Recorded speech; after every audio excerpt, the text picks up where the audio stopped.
দর্শক, একটি ভিডিওতে নিয়ে যাচ্ছে আপনাদেরকে। ভিডিওটি হয়তো অনেকেই দেখেছেন। যে এরা সংস্কারের বাহানায় যদি নির্বাচনটা না হতে দেয়, সেই জন্য আমরা সবকিছুতে আপোষ করে জুলাই জাতীয় সনদও স্বাক্ষর করেছি।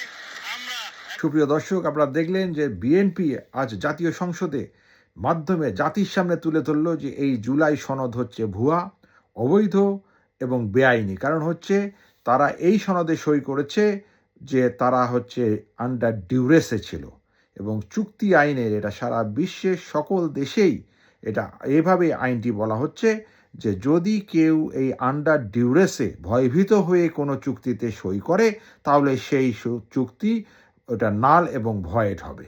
তো সুতরাং জুলাই সনদ হচ্ছে অবৈধ, ভুয়া এবং বেআইনি। সকলেই জানেন যে ডক্টর ইউনূসের যে অন্তর্বর্তীকালীন সরকার, সেই সরকারটি হচ্ছে একটি অবৈধ, বেআইনি এবং একটা ভুয়া সরকার। কারণ তখন সকলকে বলা হয়েছিল, মিথ্যাচার করা হয়েছিল জাতির সামনে যখন সরকারটি গঠন করা, তখন আপনারা সকলে জানেন তখন বলা হচ্ছিল যে বাংলাদেশের সংবিধানের 106 ধারা 6 অনুচ্ছেদ অনুসারে বাংলাদেশের মহামান্য রাষ্ট্রপতি সুপ্রিম কোর্টের বিচারপতিদের নিকট পরামর্শক্রমে একটি রেফারেন্স পাঠান, সেটাতে পরামর্শক্রমে এই সরকার গঠন করা হয়। কিন্তু পরবর্তী দেখা গেল এই ধরনের কোনো রেফারেন্সের কোনো অস্তিত্ব পাওয়া যায়নি।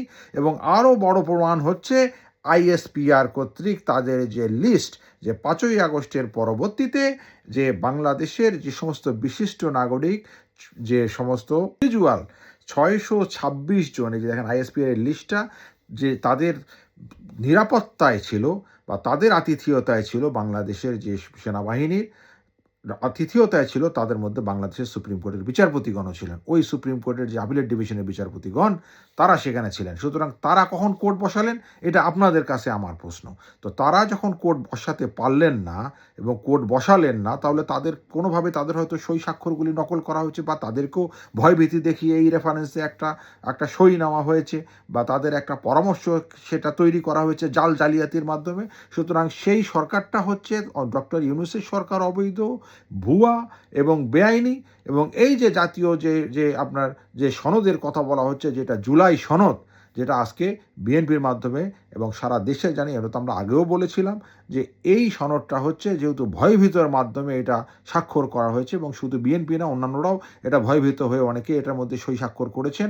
কারণ তারা মনে করেছেন যে এইটা যদি না হয়, স্বাক্ষর যদি না করে, তাহলে হয়তো জাতীয় নির্বাচন হবে না, ইউনূসের এই অবৈধ সরকারই থাকবে। সুতরাং এই জুলাই জাতীয় সনদ হচ্ছে ভুয়া, ডক্টর ইউনূসও ভুয়া, তাদের যে সমস্ত যে আইনগত যত কিছু করেছে সবগুলি ভুয়া, এবং এই সব কিছু অবৈধ, ভুয়া এবং বেআইনি কার্যক্রম করার জন্যে যারা সকলে জড়িত, ডক্টর ইউনূস সহ সকলের বিচার হবে। এবং সবচেয়ে বড় কথা হলো যে ভুয়া বা অবৈধ বা যে বেআইনি সরকারের মাধ্যমে যে নির্বাচনটা হলো, এখন বর্তমান সরকার, যে সরকার বিএনপি সরকার আছে, তাহলে তো ভুয়ার মাধ্যমে গঠিত অন্য কোনো সরকার যদি এখন ক্ষমতায় আসে, বিএনপি সরকার যেমন ক্ষমতায় আসে, তাহলে এটা কীভাবে আইন সিদ্ধ হবে, এটাই এখন আপনাদের কাছে আমার প্রশ্ন। ধন্যবাদ সকলকে।